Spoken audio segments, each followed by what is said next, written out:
नमस्कार.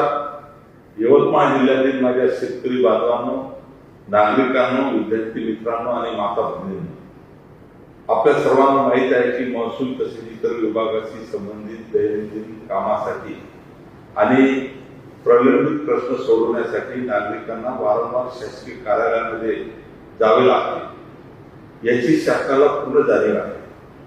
हीच अडचण दूर करण्यासाठी माननीय मुख्यमंत्री देवेंद्रजी फडणवीस साहेब, उपमुख्यमंत्री एकनाथराव शिंदे साहेब, दुसरे आमच्या उपमुख्यमंत्री सुनेत्राताई अजित पवार यांच्या मार्गदर्शनाखाली आणि महसूल मंत्री चंद्रशेखर बावनकुळे साहेब यांच्या नेतृत्वात महाराष्ट्र शासनाने राज्यात छत्रपती शिवाजी महाराज महाराजेश्वर समाधान शिबिर अभियान सुरू केले आहे.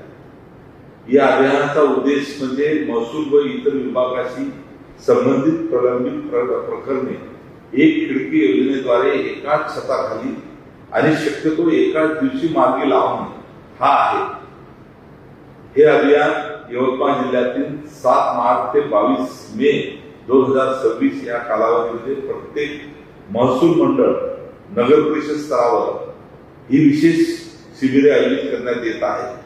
या शिबिरामध्ये नागरिकांना फेरफार प्रकरणे निकाली काढणे, 7/12 मधून चुकाची दुरुस्ती करणे, डिजिटल साक्षरतेचे 7/12 8 उतारे मिळवणे, तसेच विद्यार्थ्यांसाठी जातीचे उत्पन्न व रहिवासी दाखले तात्काळ देण्याची सुविधा उपलब्ध करून देण्यात येणार आहे.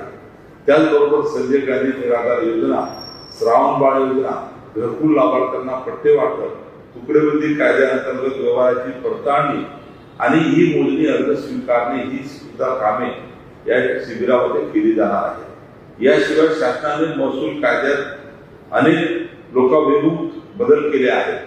आता विकास आराखडा किंवा प्रादेशिक विकास आराखडा असलेल्या जमिनीसाठी येणे अकुशल करण्यासाठी जिल्हाधिकाऱ्यांना वेगवेगळ्या परवानगीची खऱ्या अर्थानं गरज राहिलेली नाही.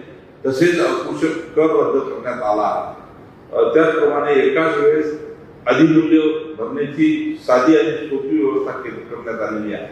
या सर्व नवीन कायद्याची सविस्तर माहिती आणि त्याचे फायदे तुम्हाला या शिबिरात दिले जातील.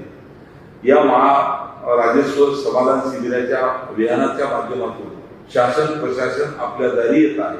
त्यामुळे आपल्या तालुक्यातील आयोजित या लोकाभिमुख उपक्रमात जास्तीत जास्त लाभ आपण सर्वांनी घ्यावा असं आवाहन मी जिल्ह्याचा पालकमंत्री म्हणून आपल्या सर्वांचा सेवक म्हणून या ठिकाणी करतो. धन्यवाद. जय हिंद, जय महाराष्ट्र.